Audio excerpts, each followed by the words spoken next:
പിതാവിന്റെയും പുത്രന്റെയും പരിശുദ്ധാത്മാവിന്റെയും നാമത്തിൽ ആമേൻ. സ്വർഗീയ പിതാവേ, അങ്ങ് ആഗ്രഹിക്കുന്നത് പോലെ അങ്ങയുടെ വചനപ്രകാരം ഞങ്ങളുടെ മക്കള് ജീവിക്കാനുള്ള വലിയ കൃപ നൽകണമേ. പരിശുദ്ധാത്മാവിനാൽ നിറച്ച്, അത്യുന്നത ശക്തിയാൽ നിറച്ച്, അങ്ങയുടെ വചനത്തെ മാംസം ധരിപ്പിച്ചുകൊണ്ട് ഞങ്ങളുടെ മക്കളെ അങ്ങയുടെ ഹൃദയത്തിനിണങ്ങിയ മക്കളാക്കി സ്വർഗത്തിന്റെ അഭിഷേകത്താൽ നിറച്ച് അങ്ങയുടെ കൃപയിലും അങ്ങയുമായി ആഴമായ ബന്ധത്തിലും ഉറപ്പിക്കണമെന്ന് പ്രാർത്ഥിക്കുന്നു. അതിനാവശ്യമായ എല്ലാ കൃപകൾക്കും വേണ്ടി ഞങ്ങൾ പ്രാർത്ഥിക്കുന്നു.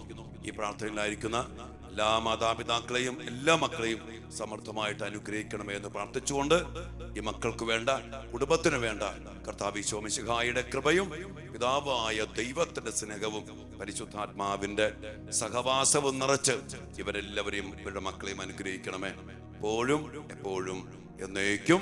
ആമേൻ. പ്രിയപ്പെട്ട ദൈവമക്കളെ, നമ്മൾ ഇന്ന് ചിന്തിക്കുന്ന ഒരു വിഷയം, എന്തുകൊണ്ട് മിശ്ര വിവാഹം പാടില്ല? സാത്താൻ ഇന്ന് അനേക മക്കളെ കെണി കുടുക്കിയിരിക്കുന്ന വലിയൊരു മേഖലയാണ് ഈ ഒരു വിഷയം. അവർക്കെന്താ കുഴപ്പം? അവർ മനുഷ്യരല്ലേ, കെട്ടിയെന്താ കുഴപ്പം? പ്രിയപ്പെട്ടവരെ, ദൈവം ഒരു കാര്യം പറഞ്ഞിട്ടുണ്ടെങ്കിൽ അതിന് ഒരു അർത്ഥമുണ്ട്, കാരണമുണ്ട്. നിയമാവർത്തന പുസ്തകം 7-ാം അധ്യായത്തിന്റെ 3-ാം വചനം പറയുന്നുണ്ടല്ലോ, അവരുടെ പുത്രിമാരെ നിങ്ങളുടെ പുത്രന്മാർക്ക് വേണ്ടിയോ, നിങ്ങളുടെ പുത്രിമാരെ അവരുടെ പുത്രന്മാർക്ക് വേണ്ടിയോ നിങ്ങൾ ഒരിക്കലും സ്വീകരിക്കരുത്, കൊടുക്കരുത്. അത് ദൈവത്തിന്റെ മക്കൾ, ദൈവജനം. അതുകൊണ്ട് തന്നെ പാരമ്പര്യം നോക്കുമ്പോ അബ്രാഹാം ഇസഹാക്കിനു വേണ്ടി ഇണയെ തേടുമ്പോ സ്വന്തം ചാർച്ചക്കാര്, സ്വന്തം കുടുംബം അല്ലെങ്കിൽ സ്വന്തം ജനം അതിൽ നിന്ന് പ്രത്യേകമായിട്ട്, അത് തോബിത്തിന്റെ പുസ്തകത്തിലും പൂർവ്വപിതാക്കന്മാരുടെ പുസ്തകത്തിലും എല്ലാം നമുക്കറിയാം. നമ്മുടെ പാരമ്പര്യത്തില്, നമ്മുടെ കുടുംബത്തില്, നമ്മുടെ പൂർവികരില് അതിന് വലിയ പ്രാധാന്യം കൊടുത്തിട്ടുണ്ട്. ഒത്തിരിയേറെ കാര്യങ്ങളുണ്ട് ഇതിന്. അതുകൊണ്ട് തന്നെ കത്തോലിക്ക സഭയുടെ മതബോധ ഗ്രന്ഥത്തില് വളരെ വ്യക്തമായിട്ട് വിവാഹത്തെ കുറിച്ച് പറയുന്നുണ്ട്. മാമോദീസ സ്വീകരിച്ച രണ്ട് വ്യക്തികൾ തമ്മിലുള്ള ഉടമ്പടിയെ ദൈവമായ കർത്താവ് ഒരു കൂദാശയുടെ തലത്തിലേക്ക് ഉയർത്തിയിരിക്കുന്നു. കൂദാശ 1 പത്രോസ് 3-ാം അധ്യായത്തില് ഒരു പൊരുത്തത്തെ കുറിച്ച് പറയുമ്പോ പത്രോസ് പറഞ്ഞുണ്ട്, ജീവദായകമായ കൃപയ്ക്ക് തുല്യ അവകാശികൾ എന്ന നിലയിൽ ഭാര്യയും ഭർത്താവും ഒന്നായിത്തീരുന്നു. തുല്യത, പൊരുത്തം. ഒരു വിവാഹത്തിനൊരു പൊരുത്തം വേണം. അതിനടിസ്ഥാനം കൃപയാണ്, ജീവദായകമായ കൃപ. ഇത് കൂടുതൽ മനസ്സിലാക്കണമെങ്കിൽ നമ്മൾ നമ്മളെ കുറിച്ച് മനസ്സിലാക്കണം. ക്രിസ്ത്യാനി മാമോദീസായിലൂടെ യേശു ക്രിസ്തുവിനോട് ഐക്യപ്പെടാൻ വേണ്ടി ജ്ഞാനസ്നാനം സ്വീകരിച്ച് അവന്റെ മരണത്തിന് സദൃശമായ മരണത്തിൽ പങ്കുചേർന്ന് പരിശുദ്ധാത്മാവിനെ നിറയപ്പെട്ട് കർത്താവിന്റെ രക്തത്തിന്റെ വില കൊടുത്ത് വാങ്ങപ്പെട്ട ആ അതിസ്വാഭാവികമായ കൃപകളാൽ നിറയപ്പെട്ട് സ്വർഗസ്ഥനായ പിതാവിന്റെ മകനും മകളുമായിട്ട് തീർന്ന് സ്വർഗത്തിന്റെ പൗരത്വം സ്വീകരിച്ച് പരിശുദ്ധാത്മാവിനാൽ നയിക്കപ്പെടുന്ന ദൈവത്തിന്റെ മക്കളാണ് ക്രിസ്ത്യാനികൾ, ദൈവമക്കള്.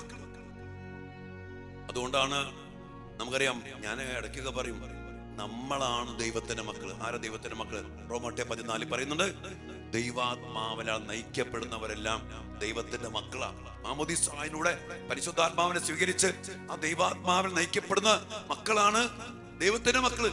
നമ്മള് അങ്ങനെയുള്ള മക്കളുമായിട്ട് ബന്ധം സ്ഥാപിക്കാവൂ. ഇനി ഇതിന് വേറൊരു വശമുണ്ട് കേട്ടോ, ഇങ്ങനെ ജീവിക്കണം. അതുകൊണ്ട് തന്നെ കാർന്നമാര് പറയും, അച്ഛാ, ഒരു ദൈവകൃപയുള്ള ഒരു മകനെ എന്റെ മകൾക്ക് കിട്ടാൻ വേണ്ടി പ്രാർത്ഥിക്കണം. എല്ലാവരുടെയും ആഗ്രഹം അതാ. അതുകൊണ്ട് ദൈവകൃപയിൽ ജീവിക്കുന്ന മക്കളാകണം. മകനും മകളും ദൈവകൃപയിൽ ജീവിക്കുമ്പോ ആ മക്കൾ തമ്മിൽ കൃപയുടെ പൊരുത്തം, ജീവദായകമായ കൃപയ്ക്ക് തുല്യതയുണ്ട്. ആ അഭിഷേകത്തിൽ വേണം വിവാഹം നടക്കാൻ. ഇത് ആർക്കില്ല? അന്യമതസ്ഥർക്കില്ല, കൂദാശയില്ല, കൃപാജീവിതമില്ല. ഇനി നിങ്ങൾ ചിലപ്പോൾ ചോദിക്കും, ഇതെല്ലാം ഉണ്ടായ ക്രിസ്ത്യാനി എന്ത് കൃപയുണ്ട്? അതാ അവന്റെ കുഴപ്പം. 2 തിമോത്തി 1:6 പൗലോസ് തിമോത്തിയോസിനോട് കാര്യം പറയുന്നുണ്ട്, എന്റെ കൈവെപ്പ് വഴി നിനക്ക് ലഭിച്ച ദൈവിക വരം വീണ്ടും ജ്വലിപ്പിച്ച് കൂദാശകളിലൂടെ കൃപയ്ക്കുമേൽ കൃപ സ്വീകരിച്ച് കുമ്പസാരം, വിശുദ്ധ കുർബാന, സ്ഥൈര്യലേപനം, വിവാഹമെന്ന കൂദാശ, ഈ കൂദാശയിലൂടെ ഈ കൃപാജീവിതം ജീവിക്കണം. അങ്ങനെ ജീവിച്ച് ആ കൃപയിൽ പൊരുത്തപ്പെട്ട് ആണ് സത്യത്തിൽ വിവാഹം നടക്കേണ്ടത്. അങ്ങനെയുള്ളവർ തീരെ കുറവാ എന്റെ പ്രിയപ്പെട്ടവരെ. എന്നാലും ഒരു അടിസ്ഥാനമുണ്ട്, സാധ്യതയുണ്ട്. ഇതിന് വിട്ടുപോയാലോ ഒരു സാധ്യതയേ ഇല്ല. അതുകൊണ്ട് നമ്മുടെ മക്കള് ദൈവത്തിന്റെ മക്കള്, മാമോദീസ, കൂദാശ. ഇന്ന് കൂദാശയെ കുറിച്ച് ഒരു മക്കൾക്ക് അറിയില്ല. ഇന്നലെ അമ്മച്ചു പറഞ്ഞു, അമേരിക്കയില മോള് ഒരു ജൂവുമായിട്ട്, ഒരു ജൂയിഷ് പയ്യനുമായിട്ട് പ്രേമത്തിലാണ്. അപ്പൊ അമ്മ പറയുന്നുണ്ട്, മോളെ ഒരു കത്തോലിക്ക ജീവിതം, കൂദാശ ജീവിതം. ഈ കുഞ്ഞിന് കൂദാശ എന്നറിയത്തുള്ളൂ. പറയണ ഇത് അമേരിക്കയാണ്, അങ്ങനെ എന്താ കുഴപ്പമുള്ള? ഏത് അമേരിക്ക ആണേലും, ഏത് UK ആണേലും, ഏത് ഓസ്ട്രേലിയ ആണേലും കൃപ എന്ന് പറയുന്നത് അത് കൃപ തന്നെയാണ്. ഈ കൃപയെ കുറിച്ചോ ഈ കൂദാശയെ കുറിച്ചോ അതെന്താണെന്ന് പോലും അറിയാത്ത മക്കളായി പോയി നമ്മുടെ മക്കള്. അങ്ങനെയുള്ള മക്കൾക്ക് എല്ലാവരും മനുഷ്യര്. കൃപാജീവിതമാണ് മക്കളെ അടിസ്ഥാനം. അതുകൊണ്ട് ഈ കൃപാജീവിതത്തിന്റെ അടിസ്ഥാനം ഉണ്ടാകണമെങ്കിൽ, ജീവിതായമായ കൃപയുടെ പൊരുത്തത്തില്, ഐക്യത്തില് വിവാഹം നടക്കണമെങ്കിൽ നമ്മൾ ഒരിക്കലും മിശ്രവിവാഹത്തിലേക്ക് പോകാൻ പാടില്ല. അതൊരു വശം. ഇനി മറ്റൊരു വശം, കുടുംബം, ഫാമിലി ട്രീ. ഈ ഫാമിലി ട്രീയുടെ ഒരു അടിസ്ഥാനമുണ്ട്. നമ്മുടെ പാരമ്പര്യം, അപ്പന്റെ കൈവഴി, അമ്മയുടെ കൈവഴി, കുലദൈവങ്ങൾ, മറ്റു മതത്തിലൊക്കെ കുലദൈവങ്ങള്, ആ ദൈവങ്ങളുമായിട്ട് ബന്ധപ്പെട്ട കാര്യങ്ങൾ. അതുകൊണ്ട് മലാക്കി പ്രവാചന പുസ്തകത്തിൽ പറഞ്ഞിട്ടുണ്ട്, അന്യദൈവന്റെ മക്കളെ അവർ വിവാഹം ചെയ്തു. അന്യദേവന്റെ മക്കൾ. അത് ഞാൻ പറഞ്ഞു, നമ്മുടെ സത്യദൈവം നമുക്ക് നൽകിയ ആ കൂദാശ, കർത്താവിന്റെ രക്തത്തിന്റെ വില, നമ്മുടെ ശരീരം. അതുകൊണ്ടാണ് 1 കൊരിന്ത്യർ 6-ാം അധ്യായത്തില് അവിടെ പറഞ്ഞിട്ടുണ്ട്, വിഗ്രഹങ്ങളുമായിട്ട് ദൈവമക്കൾക്ക് എന്ത് പൊരുത്തം, അവരുമായിട്ട് എന്ത് ബന്ധമുണ്ട് വായിച്ചോക്കണം. നമുക്കൊരു പൊരുത്തമില്ല, ഒരു ബന്ധമില്ല. കൃപയില്, ആത്മീയ ജീവിതത്തില്, കൂദാശയില് ഒരു ബന്ധമില്ല. അതുകൊണ്ട് ഇതൊക്കെ വെച്ച് നമ്മൾ ഈ വചനവും പൗലോസിലേക്ക് പറഞ്ഞ കാര്യങ്ങളും, വചനത്തിൽ പറഞ്ഞ കാര്യങ്ങളും, പാരമ്പര്യവും, പൂർവീകരും, ഇതൊന്നും വെറുതെ കളഞ്ഞിട്ടൊന്നും ഒരു ജീവിതം ജീവിക്കാൻ പറ്റില്ല. അതിന്റെ സ്വാധീനമുണ്ട്. ഇപ്പൊ നമ്മള് ഫാമിലി ട്രീയുടെ സ്വാധീനം നമുക്കറിയാലോ. കുടുംബവൃക്ഷം, വിശ്വാസം. ഒരു കാര്യം, ഞാൻ ഇത്ര നാളത്തെ ജീവിതം, 30 വർഷത്തെ പൗരോഹിത്യത്തിന്റെ ഞാൻ മനസ്സിലാക്കിയ കാര്യം, ആത്മീയ ജീവിതത്തിന്, നമ്മുടെ കുടുംബ ജീവിതത്തിലേക്ക് ഒത്തിരി സ്വാധീനമുണ്ട്. കൃപ ലഭിച്ച് കൃപയിൽ ജീവിക്കുന്ന പൗരോഹിത്യം, കൃപ ലഭിച്ച് കൃപയിൽ വളരുന്ന കുടുംബം, വിവാഹം, ദാമ്പത്യം, മക്കള്, അതിന് പ്രത്യേക ലെവലുണ്ട്. നമ്മുടെ ലെവല് വേറെ ലെവലാണ്. അത് മനസ്സിലാക്കി ജീവിക്കണം. അല്ലാണ്ട് അവനെ കിട്ടി ഇവനെ കിട്ടി, അതൊന്നും ഒരു കൃപ കിട്ടില്ല മക്കളെ. അതുകൊണ്ട് നമ്മുടെ പാരമ്പര്യം, നമ്മുടെ കുടുംബവൃക്ഷം, അതുമായിട്ട് ബന്ധപ്പെട്ട ഒത്തിരി സ്വാധീനങ്ങളുണ്ട്. അത് തലമുറകളെ സ്വാധീനിക്കും. അതുകൊണ്ട് ഫാമിലി, കുടുംബവൃക്ഷത്തെ ഓർക്കുക, പാരമ്പര്യത്തെ ഓർക്കുക, കർത്താവിന്റെ വചനത്തെ ഓർക്കുക, അതെല്ലാം ഉപരി കൂദാശയിൽ ലഭിക്കുന്ന കൃപയെ ഓർക്കുക. കൃപയില്ലാതൊക്കെ ജീവിക്കാം, മൃഗങ്ങളെ പോലെ അങ്ങനെ ജീവിക്കാം.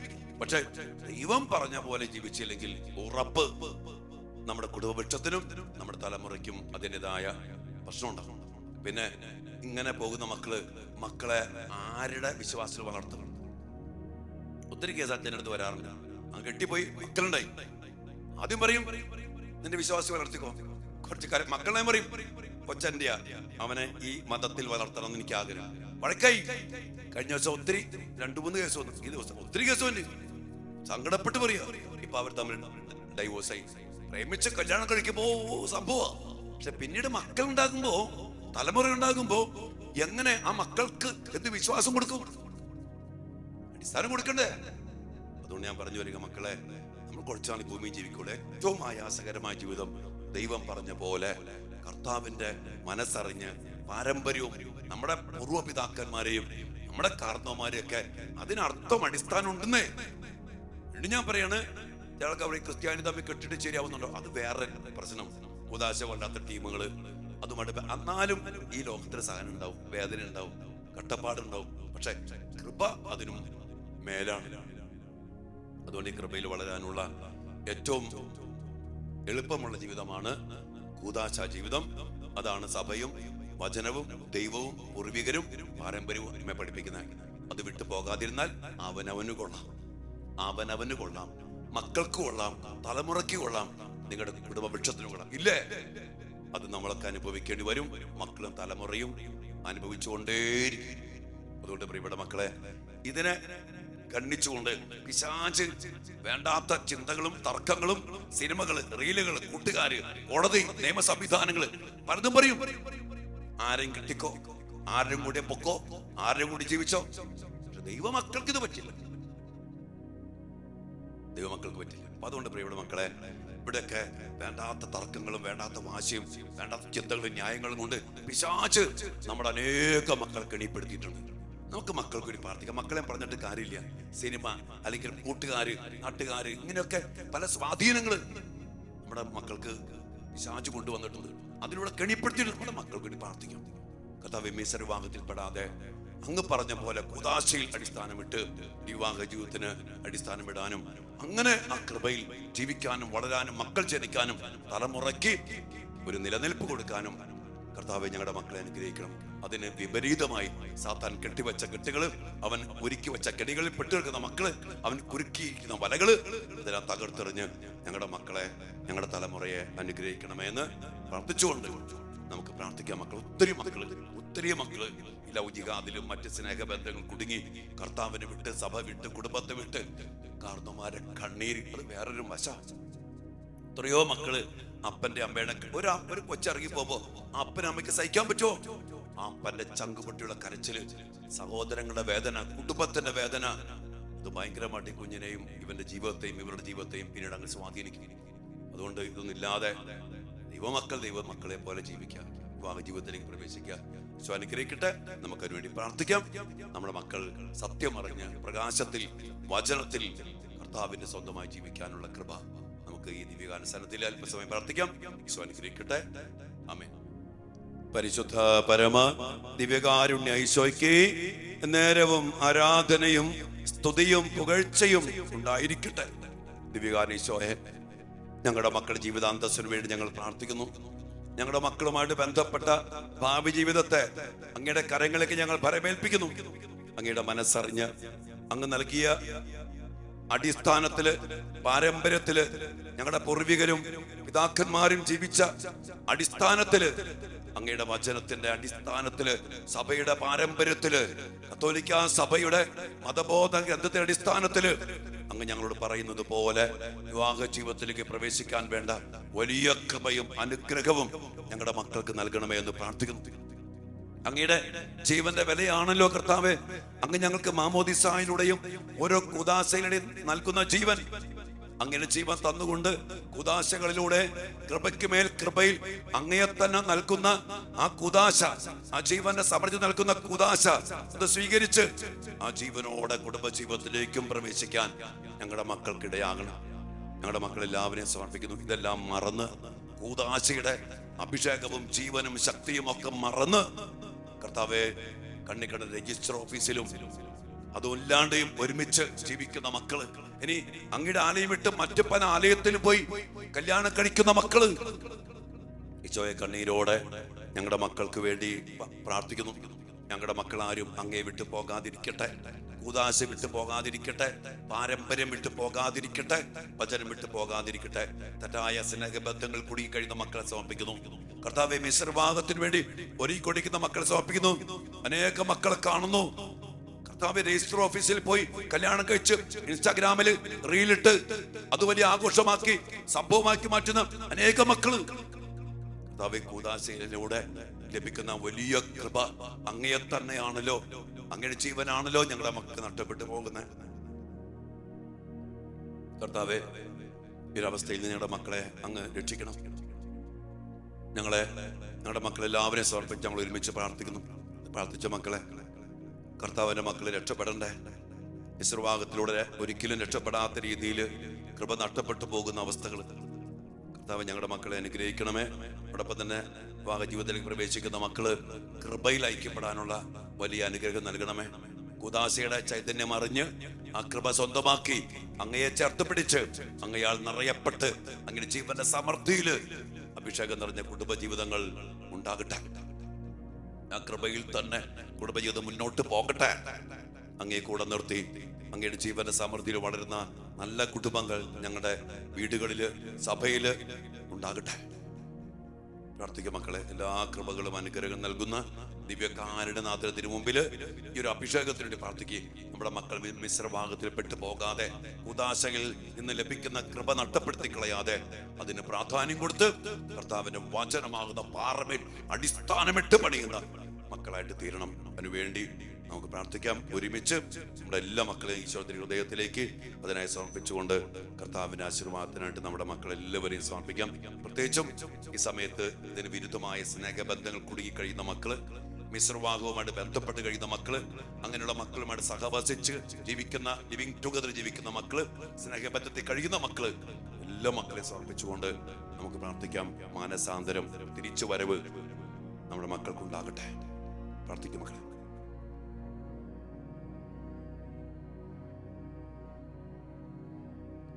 പരിശുദ്ധ ശരീരത്താലും വിലയേറിയ രക്തത്താലും പാപത്തിൻ കറകളിൽ നിന്നും മർത്യനു നീ മോചനമേകി സകലേശ ദിവ്യ കടാക്ഷം തൂകണമേ വത്സല സുതരിൽ നിർമ്മലരായി ജീവിച്ചിടുവാൻ ചിന്തണമേ ദിവ്യവരങ്ങൾ.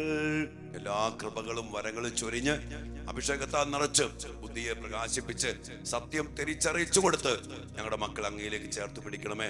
ഉചിതമായ വിവാഹ ജീവിതത്തിലേക്ക് ഞങ്ങളുടെ മക്കളെ അനയിക്കണമേ എന്ന് പ്രാർത്ഥിച്ചുകൊണ്ട് തെറ്റായ വഴിയിലേക്ക് നമ്മുടെ മക്കൾ പോകാതെ പോയ മക്കൾ തിരിച്ചു വരാനൊക്കെ വേണ്ടി പ്രാർത്ഥിച്ചുകൊണ്ട് കരങ്ങൾ ഉയർത്തി കൃപ സ്വീകരിച്ച മക്കൾക്ക് വേണ്ടി ഹല്ലേലൂയ, ഹല്ലേലൂയ യേശുവേ.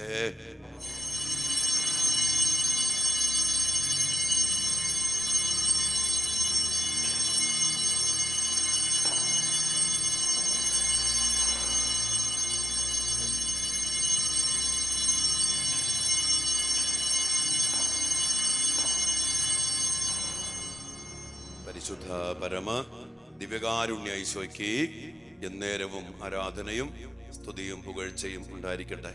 കർത്താവേ, അങ്ങയുടെ മക്കള് അങ്ങിൽ നകന്നു പോകാതെ അങ്ങാകുന്ന കൃപയിലും ജീവനിലും നിറഞ്ഞു നിന്ന് ജീവിക്കാൻ ഭാഗ്യം നൽകണമേ. വിവാഹ ജീവിതം അതിൽ കേന്ദ്രീകൃതമായിരിക്കട്ടെ. ആമേൻ.